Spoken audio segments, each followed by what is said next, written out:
Think your lipstick is just makeup? What if I told you that tiny tube connects you to a $500 billion global machine that's been shaping cultures for 7,000 years? From Cleopatra's kohl eyeliner, which wasn't just for beauty, but actually protected against eye infections, to L'Oreal's laboratories creating synthetic molecules worth more than gold, the cosmetics industry is the most psychologically sophisticated business on Earth. Today, we're going behind the mirror to expose how this empire really works. Because once you understand the game, you'll never look at beauty the same way again. Let's start 4,000 years ago in ancient Egypt. Queen Nefertiti's iconic bust isn't just art, it's a business plan.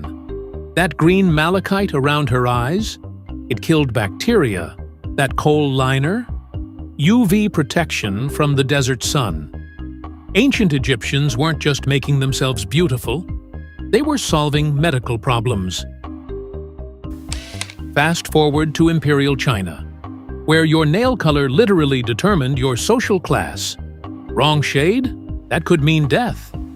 In ancient Rome, women applied lead-based face paint to achieve pale skin, a sign they were wealthy enough to stay indoors. Toxic? Absolutely. But status was worth the risk.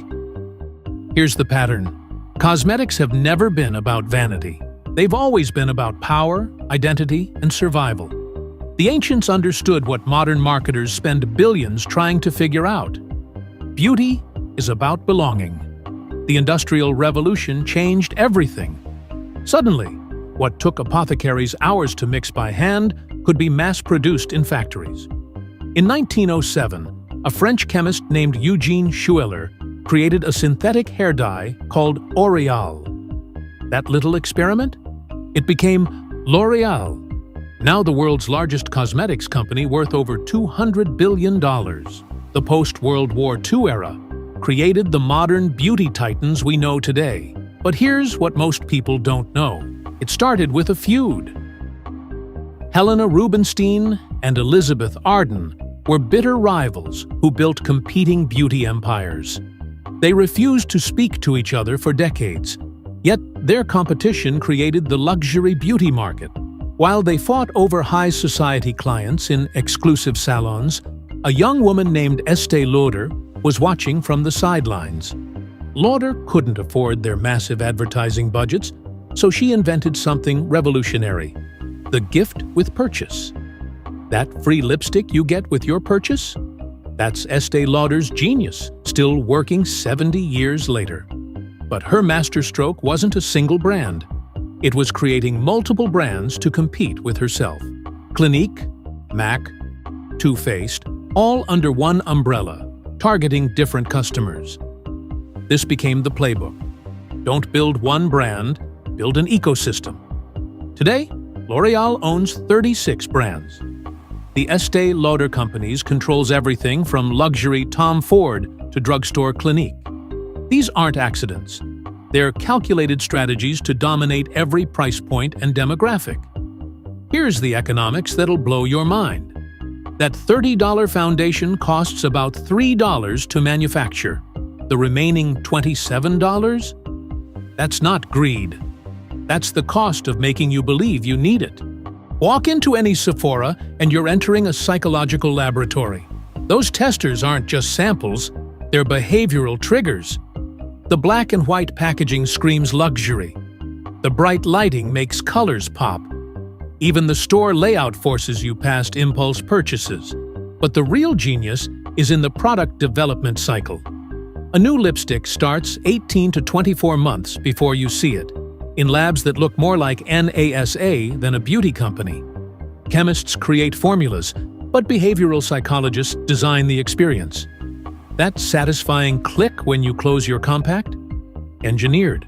The weight of the packaging? Calculated to feel premium. The supply chain reveals the industry's dark secrets. Your shimmery eyeshadow contains mica, often mined by children in India. That smooth cream texture comes from palm oil linked to deforestation. The glossy packaging creates 120 billion pieces of waste annually, with 95% never recycled. Yet consumers are waking up. The clean beauty movement isn't just a trend. It's a $400 million revolt against the industry's traditional playbook. Brands that ignore this do so at their peril. The internet changed everything. While L'Oreal and Unilever spent millions on TV commercials, a new generation of entrepreneurs launched beauty brands from their bedrooms using Instagram and TikTok. The contrast is stark. Big brands take 2+ years to launch a product. Indie brands, 6 months. Legacy companies rely on celebrity endorsements costing millions. DTC brands use micro-influencers for thousands. The giants dominate physical retail, but indies own social commerce. Here's what the data shows. Big brands control 70 to 80% of market share, but indie brands are growing 15.7% annually, while legacy players struggle to hit 5%. The secret weapon? Authenticity. When Fenty Beauty launched with 40 foundation shades, compared to the industry standard of 10, it didn't just sell makeup, it sold inclusion. But don't count the giants out. They're not sleeping, they're shopping. When an indie brand proves a concept, the giants acquire it. It's cheaper than innovation and faster than internal development. The next battlefield is personalization. Imagine scanning your face with your phone and having AI create a custom foundation formula just for you. It's not science fiction. It's happening now. Virtual try-on technology is boosting online sales by 90% because it solves beauty's biggest problem. Will this look good on me? Asia-Pacific is already the world's largest beauty market at 40% of global sales, and it's still growing. The next billion beauty consumers won't come from New York or Paris. They'll come from Mumbai, Jakarta, and Lagos. But here's the real disruption coming.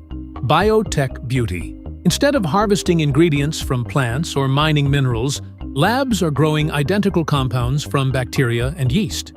Cleaner, more sustainable, and potentially more effective than anything nature produces. The industry's dirty secrets are becoming business opportunities. Brands solving sustainability, inclusivity, and authenticity aren't just doing good. They're printing money. So here's the question that should keep you awake tonight. Is the cosmetics industry empowering you to express your authentic self, or is it engineering your insecurities to sell solutions? The industry has evolved from ancient protection rituals to modern identity construction. It's simultaneously the most creative and the most manipulative business on Earth. Every product tells you a story about who you could become. But remember, you're always the author of your own story. The beauty empire will continue growing, evolving, and adapting. The companies that survive will be those that understand this fundamental truth. Beauty isn't about perfection. It's about possibility. The next time you pick up that lipstick, remember, you're not just buying makeup. You're participating in humanity's oldest form of self-expression. Just make sure you're writing your own script. Thanks for watching. If you found this video useful, don't forget to like, share, and subscribe to the Capital Compass. What happens when the world's biggest movie machine, Hollywood, is suddenly challenged by 90-second episodes shot on a smartphone? Picture this. A teenager in Mumbai produces a viral drama series from his bedroom, watched by millions. Meanwhile, in Shanghai, creators are churning out addictive mini-series that are out-earning entire movie blockbusters. Could China's booming microdrama industry and India's rising short-form content stars actually rewrite the global entertainment script? This isn't just about short videos. This is about cultural influence, billion-dollar markets, and the future of how we consume stories. Let me paint you a picture.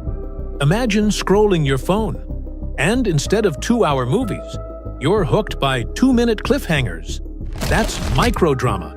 TV shows shrunk into snack-sized, bingeable bites, designed specifically for your smartphone. In China, they call them duanju, short segments that pack more drama per minute than a soap opera. We're talking secret heirs, love triangles, time-traveling calamities, all delivered in episodes under 3 minutes long. The numbers are staggering. China's microdrama market exploded to $7 billion in 2024. That's bigger than China's entire movie box office for the first time in history. Over 5,000 microdrama series were produced in just 1 year. To put that in perspective, Hollywood releases maybe 100 to 200 major films annually. Meanwhile, India is joining this revolution. The 2016 geodata revolution slashed internet costs by 90%, putting smartphones in the hands of 900 million Indians. Now platforms like MX Player and dozens of startups are creating Hindi, Tamil, and regional language microdramas. Industry projections suggest India's microdrama market could hit $5 billion within 5 years. Think of it this way. While Hollywood spends $200 million on a single blockbuster, these Asian creators are shooting entire 90-minute series for just $50,000 to $100,000 and reaching audiences in the hundreds of millions. Now here's where it gets interesting. Hollywood has been the undisputed heavyweight champion of global entertainment for decades. Marvel movies, Disney franchises, Netflix originals, American studios command roughly 70% of global content distribution and generate over $100 billion annually. But think of Hollywood as that heavyweight champion, and China-India microdramas as nimble fighters striking fast and viral. The economics are completely different. A typical Hollywood blockbuster takes years to develop, costs hundreds of millions, and needs global theatrical release to break even. A Chinese microdrama, it can be filmed in a week, costs the price of a luxury car, and starts making money from day one through direct-to-consumer payments. In China, viewers pay microtransactions, maybe 30 cents to unlock the next episode. But multiply that by millions of users across thousands of series. And you're looking at a $7 billion industry that's growing 268% year over year. India's approach is different, but equally disruptive. They're leveraging multilingual content, creating stories in English, Hindi, and regional languages that can reach diaspora communities worldwide. While Hollywood struggles with cultural translation, Indian creators are making content that naturally travels across borders. This isn't just about technology, it's about fundamentally different approaches to storytelling and cultural influence. China's microdrama ecosystem is state-backed and industrialized. Platforms like Douyin and Kuaishou aren't just hosting content. They're integrating e-commerce, allowing viewers to buy products featured in episodes. It's entertainment meets shopping, creating new revenue streams Hollywood never imagined. The Chinese government sees this as soft power in action. They've built dedicated facilities like Shanghai's Short Video Center, where dozens of crews work simultaneously. It's cultural production at industrial scale. India's approach is more grassroots, but equally powerful. The legacy of Bollywood gives Indian creators a storytelling DNA that resonates internationally. Plus, India's English proficiency means their content can reach global audiences without dubbing. But here's the fascinating part. These bite-sized stories might be reshaping global viewing habits entirely. Why watch a 2-hour movie when you can binge 60 episodes of 2-minute cliffhangers during your commute? The implications are massive across multiple fronts. For investors, we're witnessing the birth of billion-dollar markets that didn't exist 5 years ago. Chinese microdrama apps have already been downloaded 55 million times overseas, generating $170 million in international revenue. For Hollywood, this represents a genuine threat to traditional long-form dominance. When China's microdrama revenue surpassed the country's entire box office, that was a watershed moment. Audiences are choosing mobile-first, serialized content over theatrical experiences. The platform wars are intensifying. While Netflix and Disney Plus focus on premium, high-budget content, platforms like TikTok, YouTube Shorts, and dozens of Asian microdrama apps are capturing daily viewing habits. They're becoming the new prime time. Technology giants are taking notice. Tencent Video, IQIYI and Alibaba Pictures have all invested heavily in microdrama platforms. They're applying AI for personalized recommendations and real-time analytics to optimize storytelling. This isn't the first time Asian entertainment challenged Western dominance. Japan's anime once seemed like niche cartoons. Now it's a global phenomenon worth billions. South Korea's K-dramas conquered Netflix and created the Korean wave that influences fashion, music, and culture worldwide. Could China and India microdramas be the next K-wave in global entertainment? There's historical precedent. Every major media shift, from radio to TV, from broadcast to streaming, has created opportunities for new players to challenge established powers. The question isn't whether microdramas will grow, it's whether they'll remain complementary to Hollywood or become true competitors. The signs are mixed. Chinese apps like Reel Short briefly topped TikTok in US App Store charts. Indian creators are developing content specifically for diaspora and international markets. But cultural barriers, language limitations, and geopolitical tensions could limit global expansion. So here's the million-dollar question, or should I say, the billion-dollar question. Will microdramas from China and India dethrone Hollywood? Or will they just remain a cultural side dish? My take? We're not looking at a zero-sum game. We're witnessing the fragmentation of global entertainment. Hollywood will continue dominating premium, theatrical experiences. But daily, mobile-first consumption belongs to whoever can create the most addictive, culturally resonant, snackable content. The future of entertainment isn't about one dominant player. It's about a multipolar world where different storytelling formats serve different audience needs. What's certain is this: the days of Hollywood's unchallenged global monopoly are over. And that might just make entertainment more diverse, more innovative, and more interesting for all of us. What do you think? Are you ready for a world where your next favorite show comes in 2-minute episodes? Let me know in the comments below. Thanks for watching. If you found this video useful, don't forget to like, share, and subscribe to the Capital Compass, so you won't miss any future deep dives into the forces shaping our world. You'd think private jets are filled with CEO and celebrities, but in reality, many never even leave the ground, because the new jet set only wants Instagram photos. Private aviation was the playground of the ultra-wealthy, a luxury reserved for those whose fortunes allow them to bypass commercial travel entirely. In recent years, the fastest-growing segment of private jet customers has looked nothing like that stereotype. Instead of tycoons and executives, bookings are increasingly made by Gen Z influencers, social media personalities, online coaches, and self-proclaimed e-commerce gurus. Many of them are not truly wealthy. Some are barely out of college, and yet they are stepping onto jets, sometimes without ever leaving the ground. Why? Because in the era of Instagram and TikTok, the jet itself has become a stage. Unlike traditional clients who value speed, discretion, or comfort, this new class of jet users often seeks something entirely different: content. A typical session may involve booking the shortest possible flight, or even renting a grounded aircraft for just a few hours. Once on board, the focus shifts to filming, walking up and down the stairs, popping champagne, posing with luxury luggage, or capturing candid-style clips while seated in leather chairs. The destination is irrelevant. What matters is the perception created by the imagery. These photos and videos are then broadcast across social media platforms as proof of success.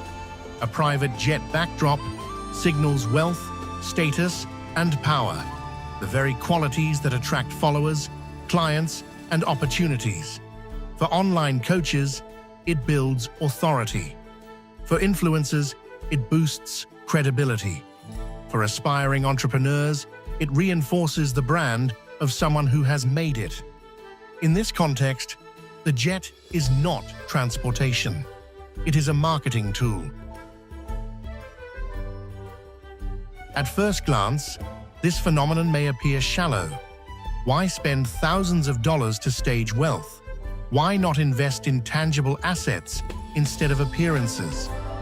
The answer lies in the psychology of status and the economics of influence. Human beings have always relied on symbols to communicate social standing.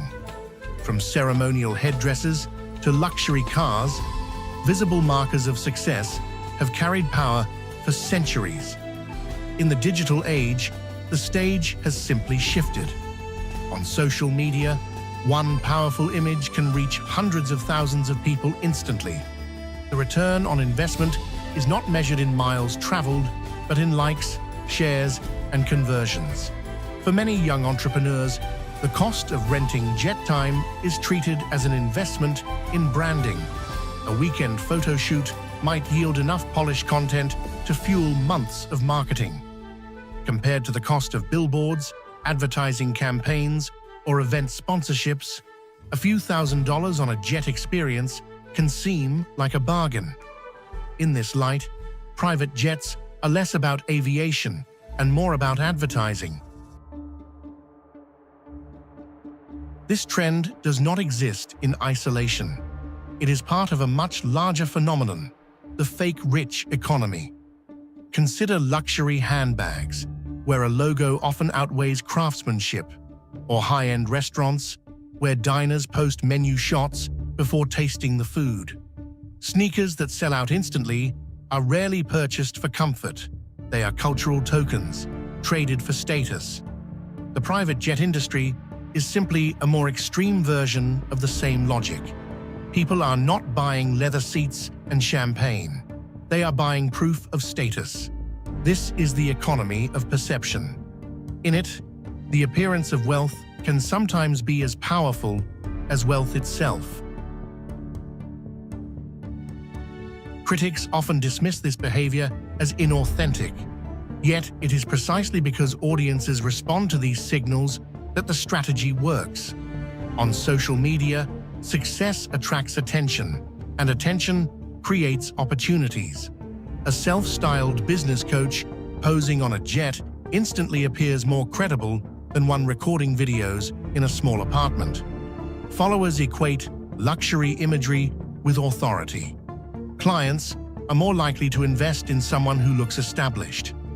The paradox is clear. Projecting wealth, even temporarily, can generate the income that leads to actual wealth. In other words, the illusion can create reality. From a business standpoint, this shift has transformed how private jet services operate. Traditional clients, such as corporate executives or high-net-worth families, often require persuasion. They compare prices, analyze convenience, and weigh the value against alternatives.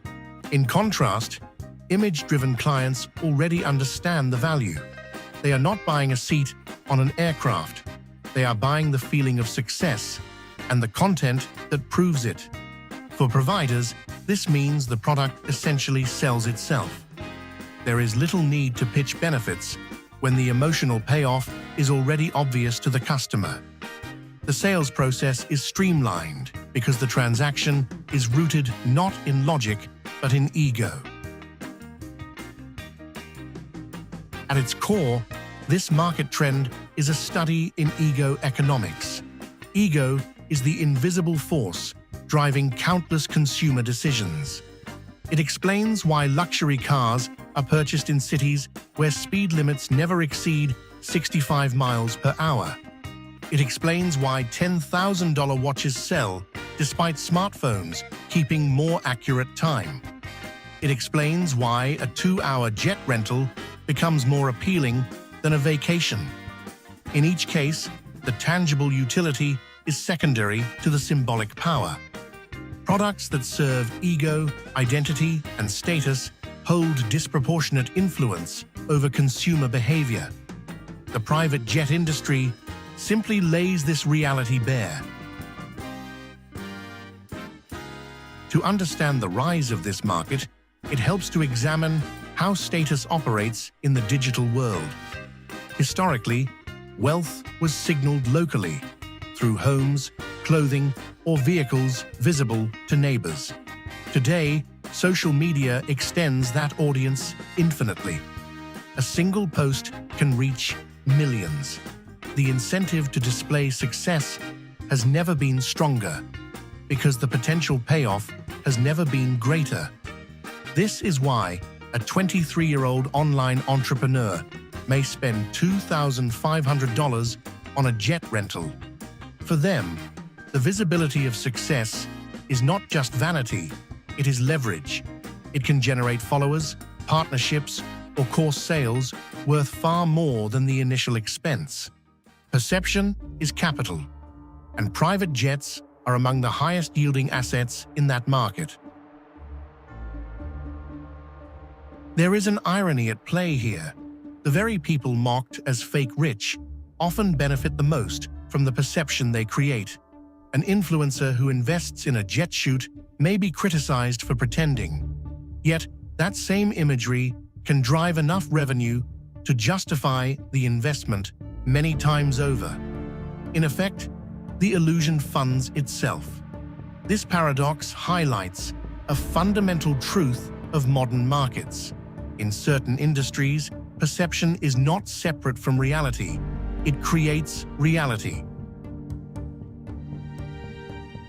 The rise of image-driven jet rentals speaks to a larger cultural and economic shift. Consumers are no longer simply buying products, they are buying feelings, stories, and identities. For businesses, this offers a critical lesson. Success is not always about delivering the best technical product. It is about understanding what customers truly value on an emotional level. A watch is never just about time. A handbag is never just about storage. And a jet is never just about transportation. The true product is the feeling. The true business is ego. The private jet trend illustrates a deeper principle that extends far beyond aviation. It reveals how modern economies are shaped not by logic, but by psychology. The demand for short flights and staged content may seem unusual at first glance, but it is simply a manifestation of timeless human desires, status, recognition, and belonging, amplified by the reach of digital platforms. In the end, private jets are not being rented for speed or distance. They are being rented for the story they tell. And the lesson is clear. In business, the most powerful product is not the object itself, but the emotion behind it. Those who understand ego understand markets.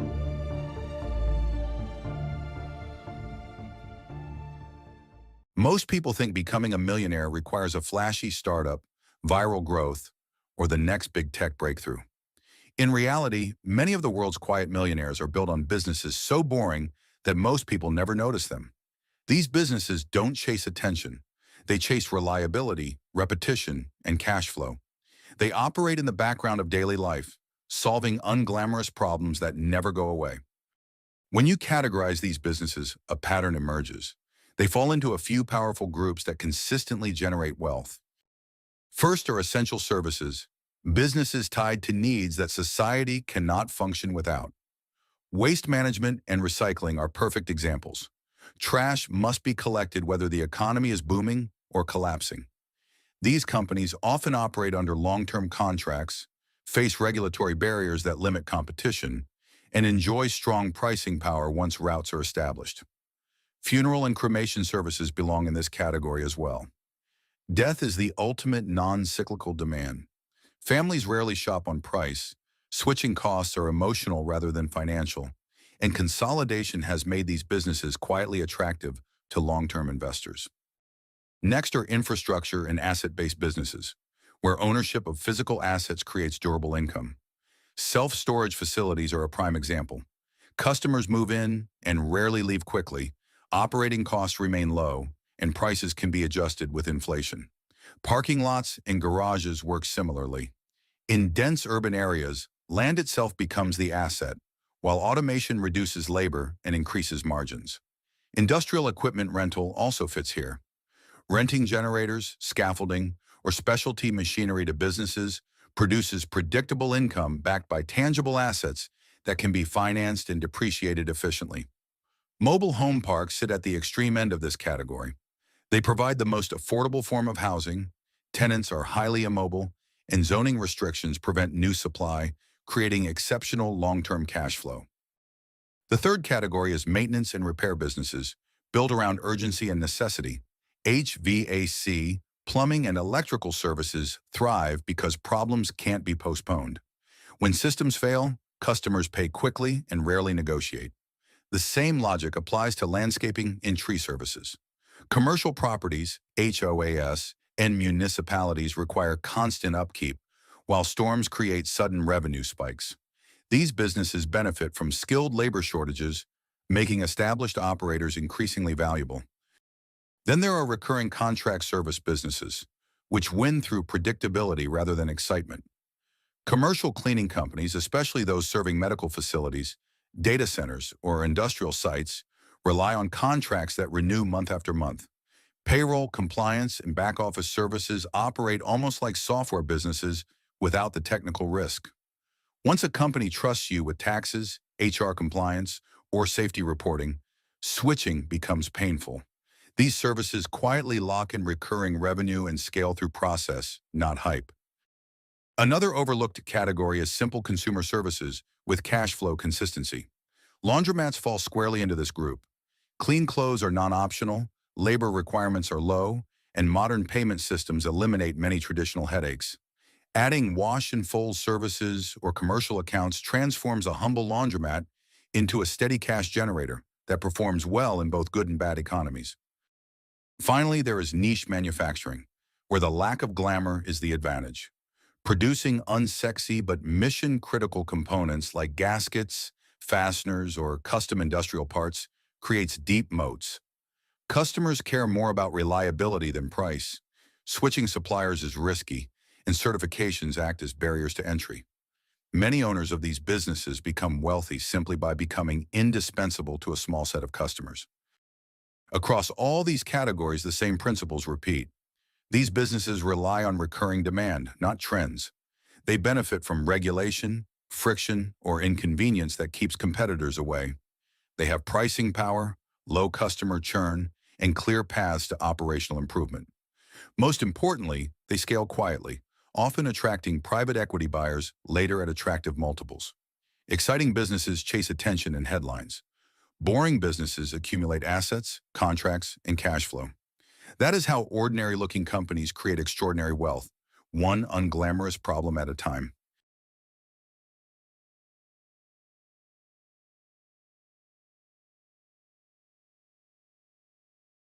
The chip-on-wafer-on-substrate ecosystem, better known as CoWoS, has quietly become the most critical bottleneck in the global AI semiconductor supply chain.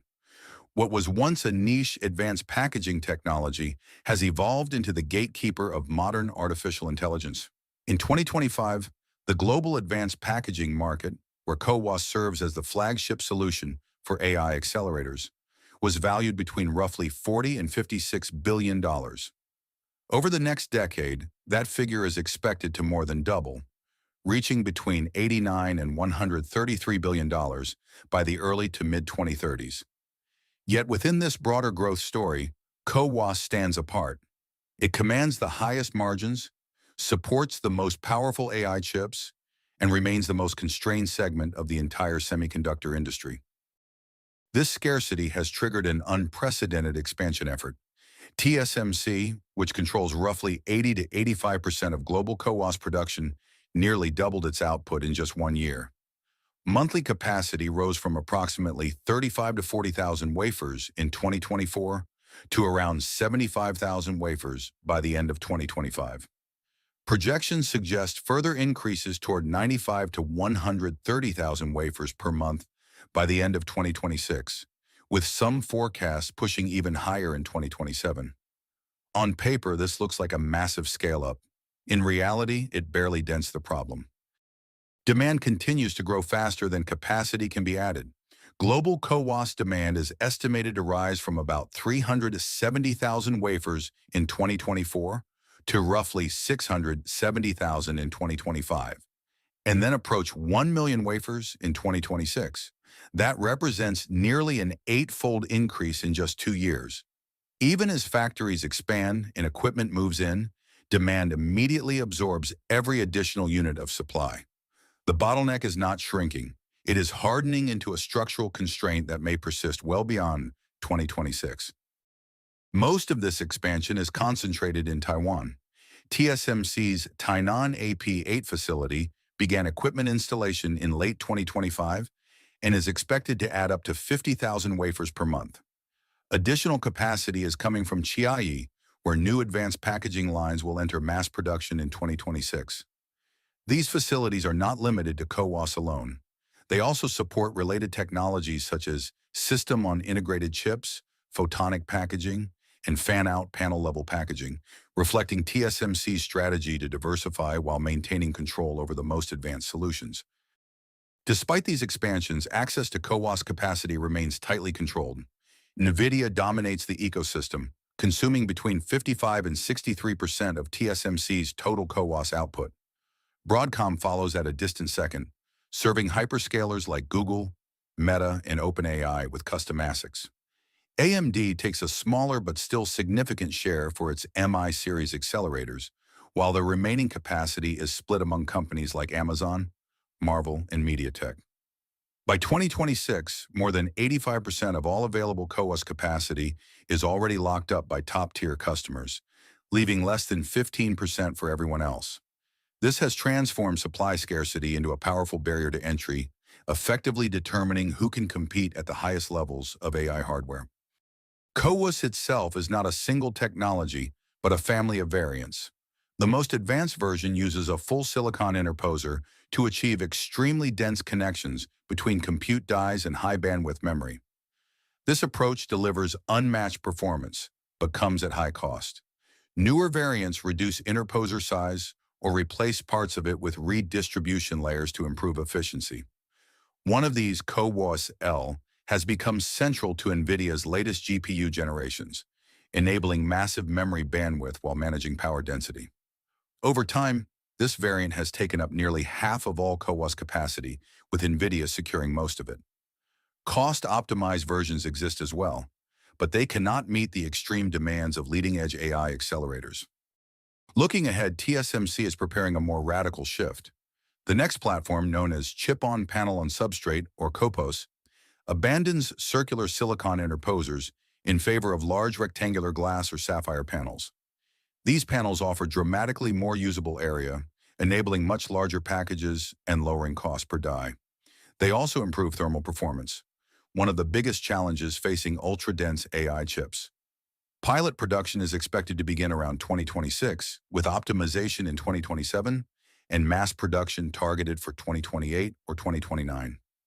NVIDIA is widely expected to be the first major customer, continuing its dominant role in the packaging ecosystem. Yet CoWoS is only one layer of a much deeper constraint. High-bandwidth memory has become an equally severe bottleneck. Memory suppliers have already sold out their HBM3 and HBM3E production through 2026, with lead times stretching up to a year and prices rising sharply. Each AI accelerator now requires multiple HBM stacks, and newer designs multiply that requirement even further.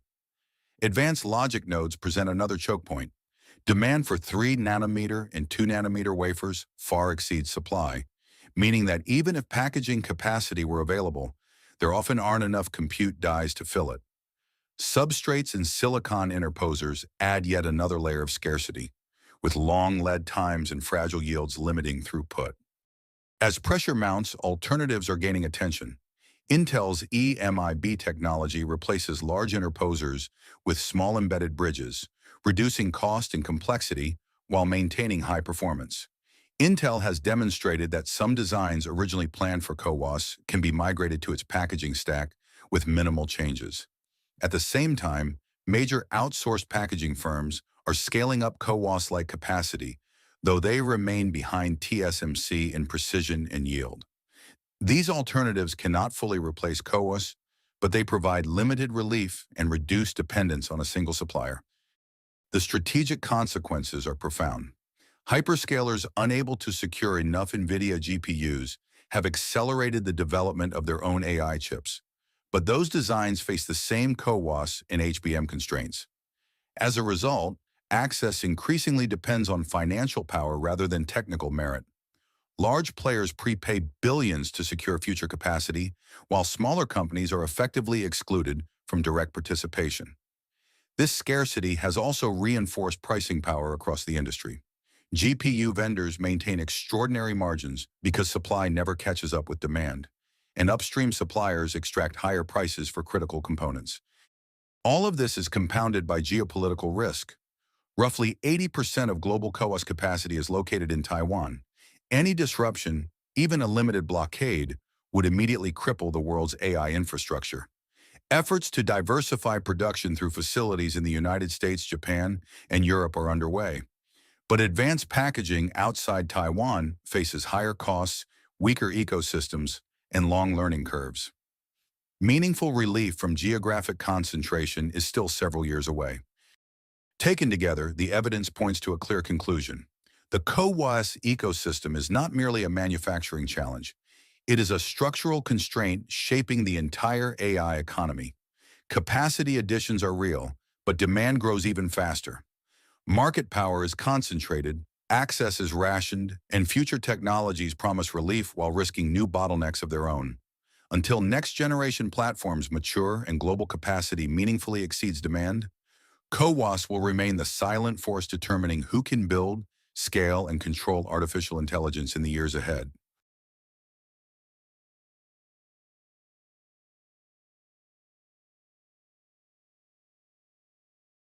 In China's newest factories, the lights are off. Not because of power cuts or worker strikes, but because there are no workers left to illuminate the machines.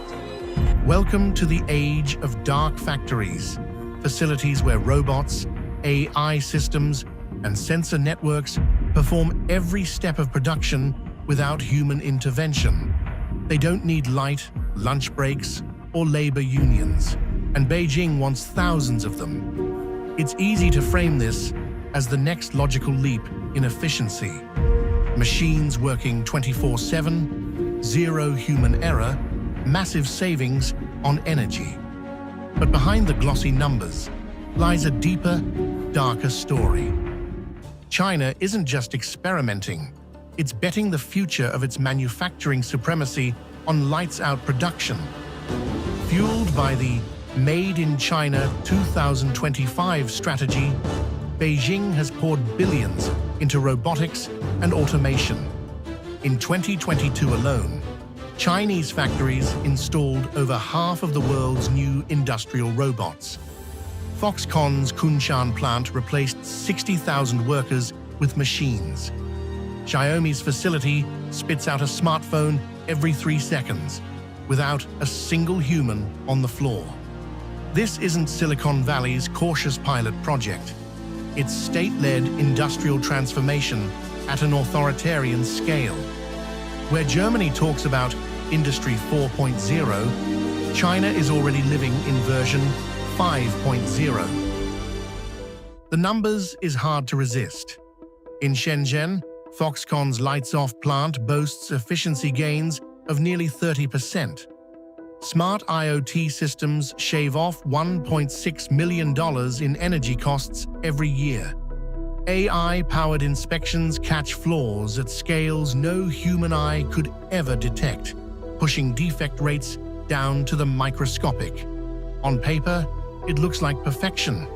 A factory that never sleeps, never slows, and even wears a green halo, consuming up to 20% less energy by eliminating lights, air conditioning, and every other concession to human comfort. But there's a catch. Sustainability designed for machines is not the same as sustainability designed for people. Behind the numbers is a staggering figure. 100 million Chinese manufacturing jobs are at risk. Oxford Economics predicts up to 12 million job losses by 2030. What happens when the world's largest working class finds itself sidelined by algorithms and robot arms? Already, labor unrest has surfaced in Guangdong, with strikes fueled not just by wages, but by existential anxiety. Unlike Silicon Valley's narrative of AI will create new jobs, China's automation drive is explicitly about replacing them. It's a workforce reduction plan, packaged as innovation. Here's the uncomfortable truth.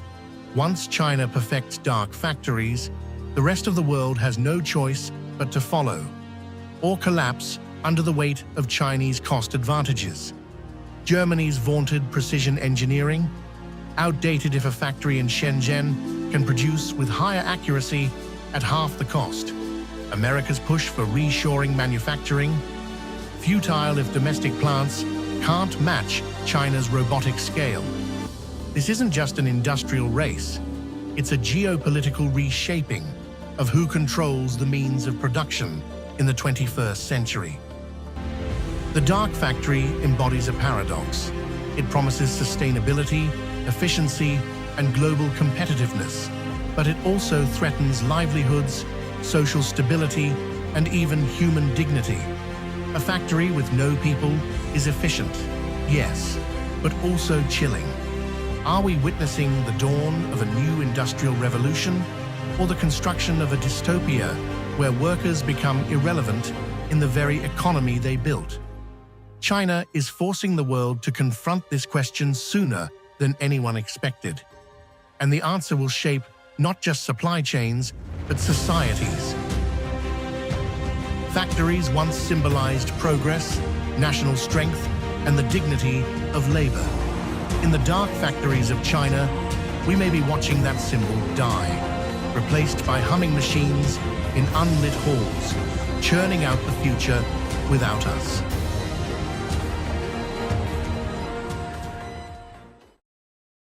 Thousands of fans camping overnight in the rain.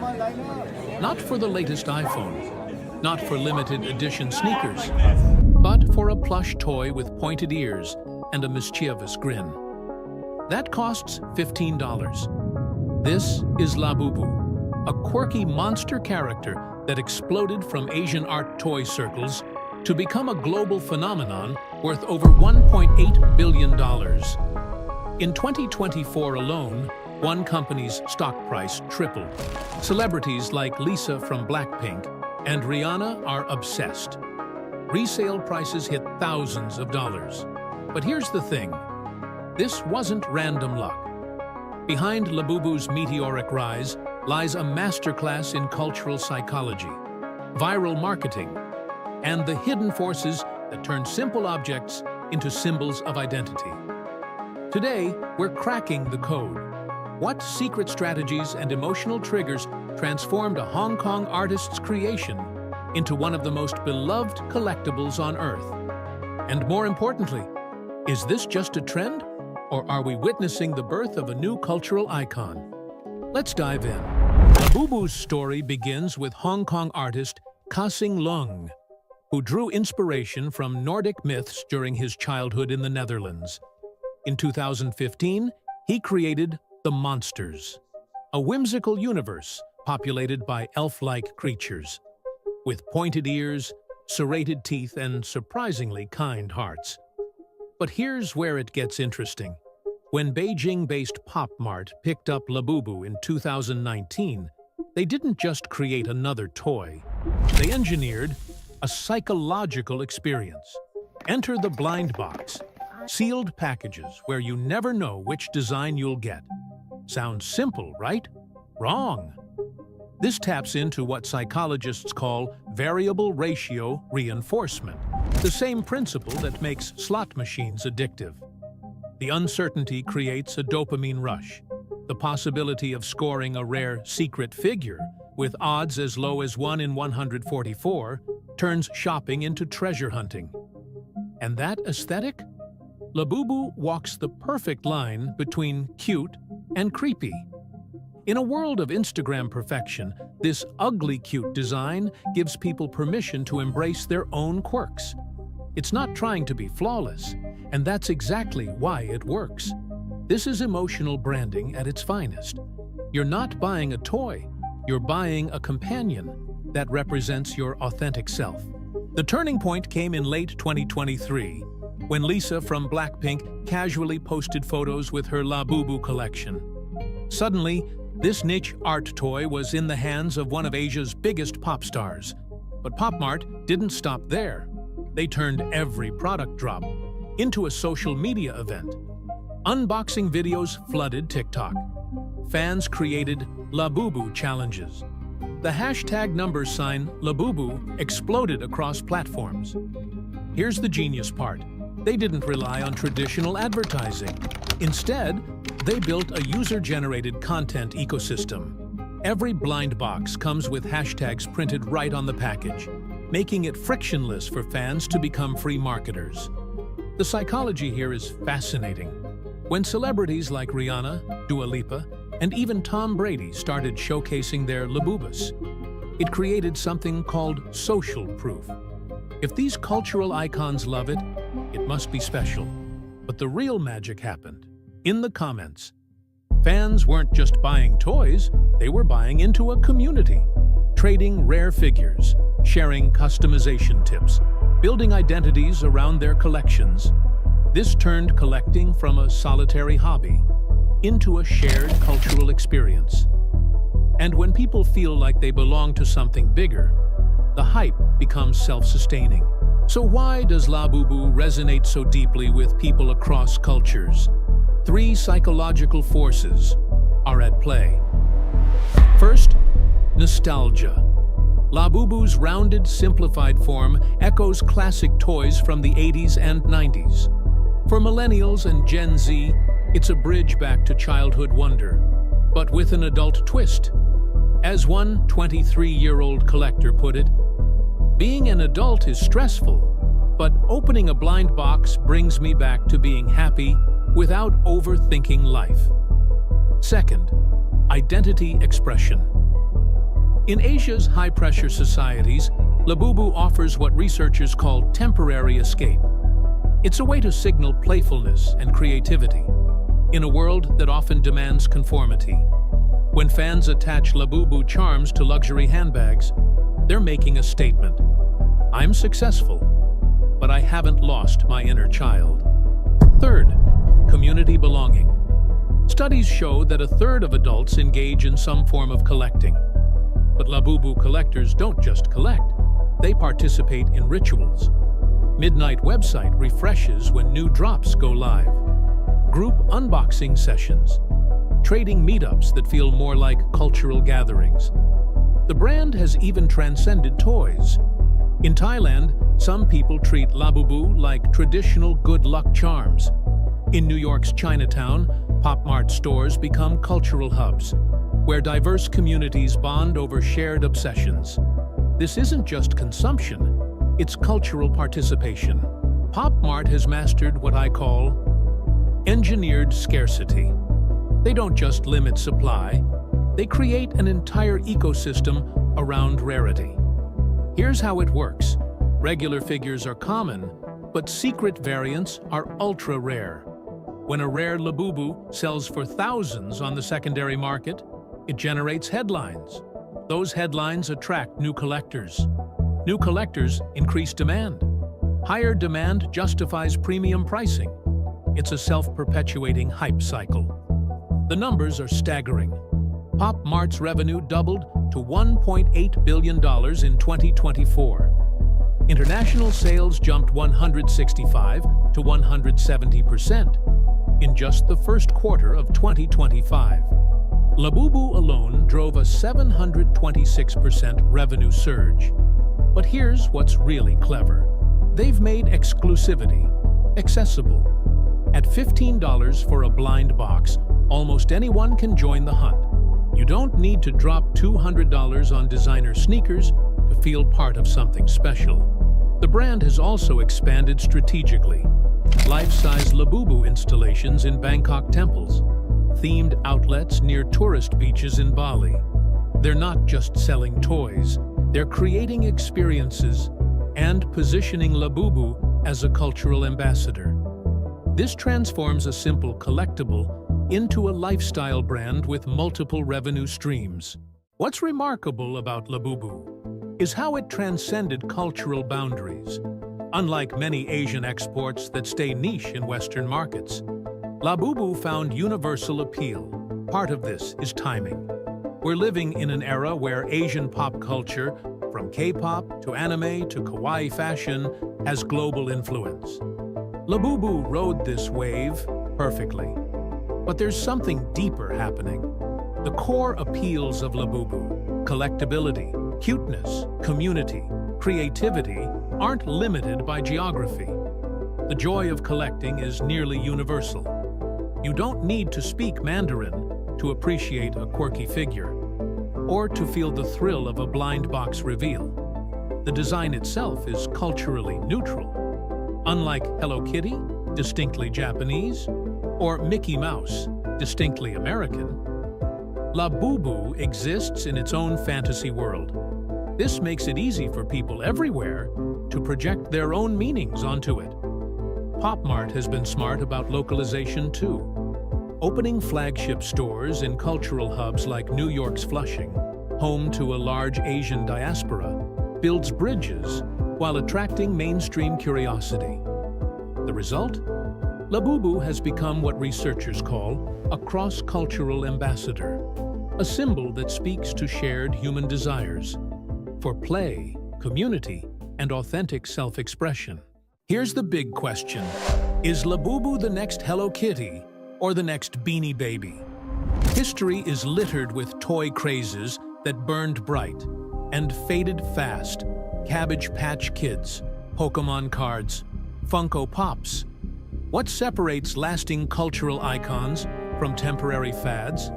Labubu has some advantages. Unlike pure collectibles, it's built on genuine artistic vision. Unlike corporate mascots, it has grassroots community support. Unlike trend-driven products, it taps into timeless human needs, creativity, belonging, wonder. But it also faces challenges. Counterfeits flooding the market, oversaturation concerns, the inevitable cooling of social media hype cycles. The test will be evolution. Can Labubu grow beyond collectibles into entertainment, storytelling, and genuine cultural impact? Can it maintain emotional relevance as its core audience ages? Labubu's rise reveals the blueprint for creating cultural phenomena in our connected world. Start with authentic art, engineer psychological engagement, empower community creation, design for viral sharing, scale globally, while staying culturally relevant. Most importantly, Labubu proves that in our digital age, the most powerful marketing isn't advertising. It's creating something so genuinely delightful that people can't help but share it. So the next time you see someone with a Labubu charm on their bag, remember, you're not just looking at a toy. You're looking at a masterclass in how design, psychology, and culture can create magic that spreads around the world. The question is, what will be the next Labubu? And more importantly, will you see it coming? Subscribe for more cultural phenomenon breakdowns. Thanks for watching. If you found this video useful, don't forget to like, share, and subscribe to the Capital Compass, so you won't miss any future deep dives into the forces shaping our world. See you in the next video.